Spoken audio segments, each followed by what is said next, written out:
വിഴിഞ്ഞം Navaikulam outer ring റോഡിന് പാരിസ്ഥിതിക അനുമതി ലഭിച്ചു. 4 വർഷത്തെ കാത്തിരിപ്പിനൊടുവിലാണ് അനുമതി ലഭിച്ചിരിക്കുന്നത്. ഇനി കേന്ദ്ര ക്യാബിനറ്റിന്റെ അംഗീകാരം കൂടി ലഭിച്ചാൽ പദ്ധതിയുടെ നിർമ്മാണ പ്രവർത്തനങ്ങൾ തുടങ്ങാനാകും. വിഴിഞ്ഞം തുറമുഖത്ത് നിന്നുള്ള ചരക്ക് നീക്കത്തിൽ ഔട്ടർ റിംഗ് റോഡിന് നിർണായക പങ്ക് വഹിക്കാനാകും. റോഡിനായി ഭൂമി വിട്ടു നൽകുന്ന ഭൂവുടമകളുടെ നഷ്ടപരിഹാരത്തിനും ഇതോടെ വഴി തെളിയും. വിഴിഞ്ഞം മുതൽ നാവായിക്കുളം വരെ 62.7 കിലോമീറ്റർ നീളത്തിൽ 4 വരി പാതയാണ് പദ്ധതിയിൽ നിർമ്മിക്കുന്നത്. പദ്ധതി യാഥാർത്ഥ്യമാകുന്നതോടെ വിഴിഞ്ഞം രാജ്യാന്തര തുറമുഖം, ദേശീയപാതാ ശൃംഖല, വ്യവസായ ലോജിസ്റ്റിക് മേഖലകൾ എന്നിവ തമ്മിലുള്ള ബന്ധം ശക്തമാകും. 804.72 കോടി രൂപയാണ് പദ്ധതിക്ക് ചിലവ് പ്രതീക്ഷിക്കുന്നത്. 24 വില്ലേജുകളിൽ കൂടി കടന്നുപോകുന്ന പദ്ധതിക്കായി ഇതുവരെ 11 വില്ലേജുകളിലായി 1000 ഹെക്ടർ ഭൂമിയാണ് ഏറ്റെടുത്തത്. ഇനി 13 വില്ലേജുകളിൽ നിന്ന് ഏകദേശം 2000 ഹെക്ടർ ഭൂമിയാണ് ഏറ്റെടുക്കേണ്ടത്. ഔട്ടർ റിംഗ് റോഡിന് ഭൂമി ഏറ്റെടുക്കാൻ സംസ്ഥാന വിഹിതമായി 3200 കോടി രൂപ സർക്കാർ അനുവദിച്ചിരുന്നു. വിഴിഞ്ഞം മുതൽ നാവായിക്കുളം വരെ 62.7 കിലോമീറ്റർ നീളത്തിൽ 45 മീറ്റർ വീതിയിലാണ് 4 വരി പാത നിർമ്മിക്കുന്നത്. പരിസ്ഥിതി ആഘാതം കുറയ്ക്കുന്നതിനായി DPRൽ മാറ്റം വരുത്തി ടണലുകളും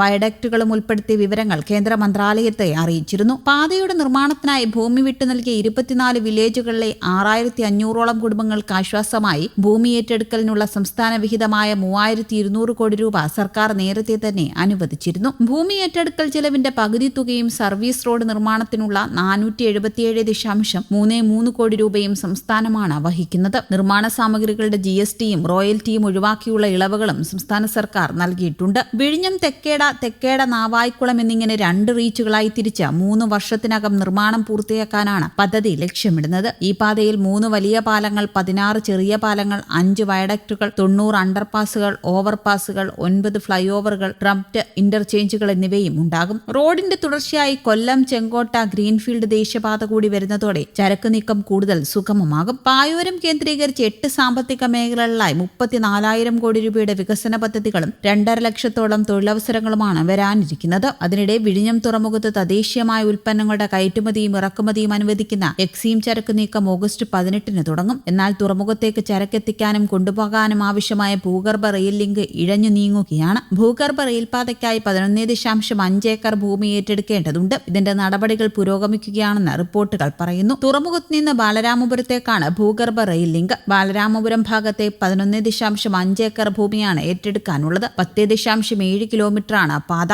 ഇതിന്റെ 9.02 കിലോമീറ്റർ ഭാഗവും ഭൂമിക്കടിയിലൂടെയാണ്. ഇതിനായി 1482 കോടി രൂപയാണ് റെയിൽവേ ചിലവഴിക്കുക. അടുത്ത മാസത്തോടെ ഭൂമി ഏറ്റെടുക്കൽ പൂർത്തീകരിക്കുമെന്ന് റിപ്പോർട്ടുകൾ പറയുന്നു. കൊങ്കൺ റെയിൽവേയാണ് നിർമ്മാണ ചുമതല ഏറ്റെടുത്തിരിക്കുന്നത്. ഈ റെയിൽപാതയിൽ തുരങ്കം തുറമുഖത്തേക്ക് കടക്കുന്ന ഭാഗത്ത് മാത്രം 21 വീടുകളുണ്ട്. ഈ ഭൂമി അടക്കം ഏറ്റെടുക്കുന്നത് സംബന്ധിച്ച വ്യക്തതയൊന്നും പ്രദേശവാസികൾക്ക് വന്നിട്ടില്ല. വിഴിഞ്ഞം മുക്കോല ബാലരാമപുരം റോഡിന് സമാന്തരമായി 30 മീറ്റർ താഴ്ചയിലാണ് തുരങ്കം നിർമ്മിക്കുക. ഇതിനായി ബാലരാമപുരം, പള്ളിച്ചൽ, അതിയന്നൂർ വില്ലേജുകളിലായി ആകെ 5.523 ഹെക്ടർ ഭൂമി ഏറ്റെടുക്കണം. ന്യൂ ഓസ്ട്രേലിയൻ ടണലിംഗ് മെത്തേഡ് ഉപയോഗിച്ചാണ് തുരങ്കം നിർമ്മിക്കുക. ഇത് പരിസ്ഥിതിക്ക് വലിയ കോട്ടങ്ങൾ തട്ടാതെ തുരങ്ക നിർമ്മാണം നടത്താൻ സഹായിക്കും. വേഗത്തിൽ തന്നെ ടെൻഡർ നടപടികളിലേക്ക് കടക്കാൻ തയ്യാറെടുക്കുകയാണ് സർക്കാർ. ഇതിനകം തന്നെ തുറമുഖ മേഖലയിലെ വിപണി സാധ്യതകൾ മുന്നിൽ കണ്ട് നിരവധി സ്വകാര്യ നിക്ഷേപകർ വിവിധ പദ്ധതികളുമായി രംഗത്ത് വന്നിട്ടുണ്ട്. വെയർഹൌസുകൾ നിർമ്മിക്കാനും കോൾഡ് സ്റ്റോറേജ് സൗകര്യങ്ങൾ നിർമ്മിക്കാനും പാക്കേജിംഗ് സൗകര്യങ്ങൾ നിർമ്മിക്കാനുമെല്ലാം നിരവധി നിക്ഷേപകർ മേഖലയിലേക്ക് ഒഴുകുകയാണ്. കേരളത്തിൽ ഒരു വലിയ തുറമുഖം വന്നു എന്നല്ലാതെ കേരളീയർക്ക് വിഴിഞ്ഞം തുറമുഖത്തിന്റെ ഗുണഫലങ്ങൾ നേരിട്ട് ലഭിച്ചിട്ടില്ല ഇതുവരെ. ഇതിന് പരിഹാരമാക്കുകയാണ് ഓഗസ്റ്റ് 18 എക്സീം ചരക്ക് നീക്കം തുടങ്ങുന്നത് മുതൽ. കേരളത്തിൽ നിർമ്മിക്കുന്ന വിവിധ ഉൽപ്പന്നങ്ങളുടെ കയറ്റുമതി 18 മുതൽക്ക് നടത്താനാകും. അതുപോലെ വിവിധ രാജ്യങ്ങളിൽ നിന്ന് കേരളത്തിലേക്കും ഇറക്കുമതികൾ നേരിട്ട് നടത്താൻ കഴിയും. നിലവിൽ വലിയ മദർഷിപ്പുകളിൽ നിന്നുള്ള ചരക്കുകൾ ചെറിയ കപ്പലുകൾ കയറ്റി മറ്റിടങ്ങളിലേക്ക് കൊണ്ടുപോകുന്ന ട്രാൻസ്ഷിപ്മെന്റ് പ്രവർത്തനങ്ങൾ മാത്രമാണ് വിഴിഞ്ഞത്ത് നടക്കുന്നത്. News desk, Kerala Kaumudi.